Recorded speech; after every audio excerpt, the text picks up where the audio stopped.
Welcome back to Teaching Tuesday. It's almost that time of the year to be pulling out the bathing suit, so doing a bunch of tummy tucks, and the question just came up. Well, people are always asking, what was it? Are you talking about a tummy tuck or a mini tummy tuck? Or sometimes we'll talk about extended abdominoplasties. So what's the problem? I'm just really gonna keep it as simple as I can here. We're just talking about how much skin we're taking off, because in a tummy tuck, a lot of times we're combining it with some liposuction, but we're taking off skin.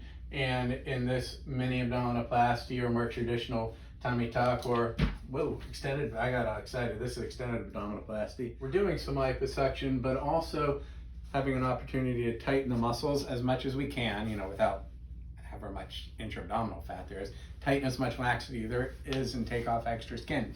When there's just a little skin, and it's really just, maybe a little doughy, a little bit loose, when we tighten the muscles, we can pull down the skin maybe this much and get rid of that much extra.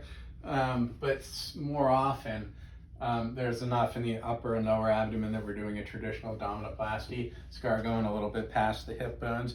But oftentimes, we're taking an incision all the way around. That's past sort of the midline. And the reason you see a scar going all the way back here is when the patient's laying on the back, we're actually taking out skin as far as we can.